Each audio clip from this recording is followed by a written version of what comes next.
المرأة السودانية قصة عطاء وإنجاز وصمود عبر التاريخ. لطالما كانت وما زالت المرأة السودانية ركيزة أساسية في بناء المجتمع وتطوره رغم التحديات والصعاب، فمنذ فجر التاريخ إلى يومنا ده سطرت المرأة السودانية قصص ملهمة من العطاء والإبداع والإنجاز تستحق أن تروى وتخلد. ودور المرأة السودانية ما كانت مقتصرة فقط على الأدوار المعتادة داخل المنزل، ففي بدايات القرن العشرين مع بزوغ الوعي الوطني كانت المرأة السودانية في طليعة الصفوف مطالبة بالاستقلال. وكمان أسست المرأة السودانية المنظمات النسائية والمعاهد الدينية اللي لعبت دور كبير جدا في نشر الوعي وتعليم النساء والمطالبة بحقوقهم الشرعية والقانونية.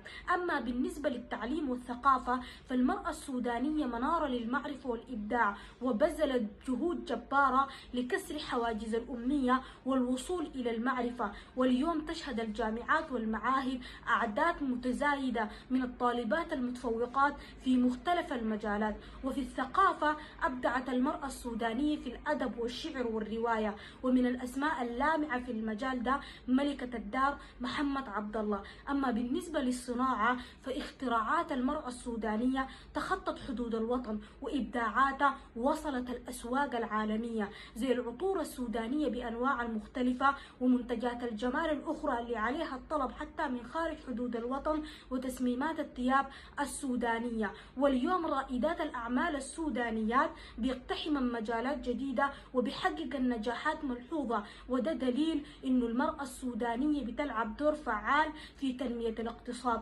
وكمان تتميز المرأة السودانية بروح التكافل والعطاء، وبنشوف ده في أفراحنا وأكراهنا وغيرها من المناسبات الاجتماعية. وبرضو المرأة السودانية بتلعب دور محوري في العمل الإنساني والإغاثي، من تقديم الدعم للمحتاجين والنازحين والمضررين من الكوارث والنزاعات. برغم التحديات المستمرة إلا إنه الطموحات متجددة. واللي عايزة أقوله إنه الاحتفاء بإنجازات المرأة السودانية ما مجرد تقدير على اللي حققته، بل هو حافز للمضي قدما نحو مستقبل أكثر إشراقا وعدلا.